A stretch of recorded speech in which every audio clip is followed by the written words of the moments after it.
बरेली में आम आदमी पार्टी बरेली मंडल की प्रांतीय मीटिंग आम आदमी पार्टी प्रांत कार्यालय आवास विकास सुरेश शर्मा नगर में आयोजित हुई, जिसमें 5 जिलों के जिलाध्यक्ष और प्रभारी सम्मिलित हुए। मीटिंग की अध्यक्षता कर रहे रोहिलखंड प्रांत के अध्यक्ष मोहम्मद हैदर मुख्य अतिथि के रूप में शामिल हुए। बरेली नगर निगम के चुनाव प्रभारी और प्रदेश के पिछड़ा वर्ग प्रकोष्ठ के अध्यक्ष AP सिंह भी समीक्षा मीटिंग में मौजूद रहे। मीटिंग का प्रमुख विषय था कि निकाय चुनाव में आम आदमी पार्टी किस तरह से मजबूती के साथ भाजपा को टक्कर देकर एक साफ सुथरी निगम की सरकार का निर्माण करने में कैसे सफल हो सकती है। आज की इस प्रेस वार्ता में हम बरेली में डॉक्टर AP सिंह जी, जो हमारे नगर निगम बरेली के इंचार्ज हैं और उत्तर प्रदेश पिछड़ा वर्ग के अध्यक्ष हैं, उनकी अध्यक्षता में आज सभी साथियों के साथ बैठ के निकाय चुनाव की तैयारी का जायजा ले रहे हैं। आम आदमी पार्टी पूरे उत्तर प्रदेश में मजबूती के साथ नगर निगम के चुनाव लड़ेगी और हमने एक नारे के साथ एक वादा और जो गारंटी अरविंद केजरीवाल जी की आज पूरी दुनिया में जानी जाती है, house tax half, water tax माफ के नारे के साथ उत्तर प्रदेश के नगर निगम में चुनाव लड़ेंगे। आपने देखा अभी कुछ दिन पहले दिल्ली की MCD में 15 साल से जो भाजपा का कुशासन और भ्रष्टाचार था, दिल्ली के लोगों ने उसको झाड़ू चलाने के बाद आम आदमी पार्टी को मौका दिया है।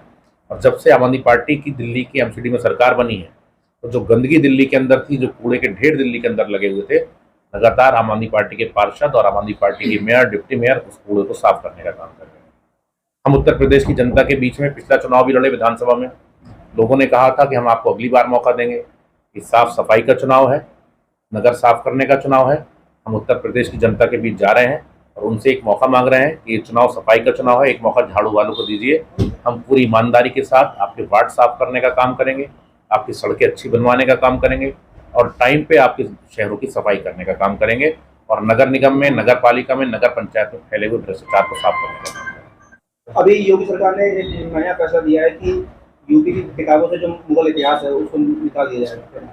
देखिए, कब तक इतिहास को साफ करेंगे? कल को आने वाले बच्चे पूछेंगे लाल किला किसने बनाया, क्या बताएंगे?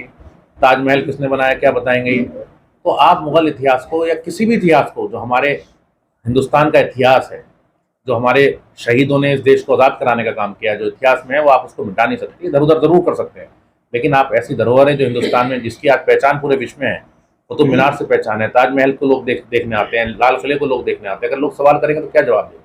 चाहेंगे क्या देश में हिंदुत्व खतरे में है? बिल्कुल खतरे में नहीं है। हिंदुत्व के नाम पे बीजेपी जरूर खतरे में आ जाती है, क्योंकि बीजेपी के पास एक ही हथियार है कि लोगों के दिमाग में एक जहर भरो कि हिंदुत्व खतरे में है ना। जो देश 80% यहाँ पे हिंदू वास करता है, 20% मुस्लिम है, ये कौन सा मैथमेटिक्स है कि 80 वाला 20 से खतरे में आ जाएगा?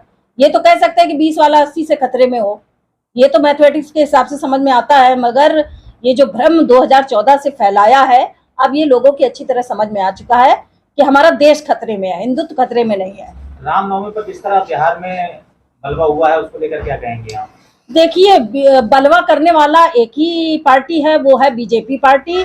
उसके पास एक ही मुद्दा है कि हिंदू मुस्लिम में डिवाइड करो लोगों को आपस में लड़ाओ और लड़ा के चुनाव को जीतो। थोड़ा सा ये असर जरूर पड़ता है कि हमारी जो अशिक्षित जनता है वो भ्रमित हो जाती है, बाकी पढ़ा लिखा वर्ग अब कोई भ्रमित होने वाला नहीं है। बीजेपी की जो सच्चाई है वो निकलकर सामने आ चुकी है। PM की डिग्री पे जो सवाल उठ रहे हैं, ठीक है? बिल्कुल ठीक है वो सवाल। जब PM साहब पूरे देश में सबकी डिग्री पूछ सकते हैं, तो PM साहब की भी डिग्री पूछने का पूरे देश की जनता को अधिकार है। अगर PM साहब की डिग्री नहीं है, फर्जी है, तो उनको सुप्रीम कोर्ट को उस पर एक्शन लेना चाहिए और सुप्रीम कोर्ट को उनके जो उन्होंने डिग्री दी उसके आधार पर उनके खिलाफ कानूनी कार्यवाही सुप्रीम कोर्ट करनी चाहिए, क्योंकि सुप्रीम कोर्ट जो है वो लोकतंत्र का रक्षक है। अब तक सुप्रीम कोर्ट खामोश है, लेकिन देश सवाल पूछेगा और देश इसका जवाब मांगेगा प्रधानमंत्री मोदी जी से। देखिए, ये तो हमारे जो शीर्ष नेतृत्व है, ये काम उनका है, उनका देखना है।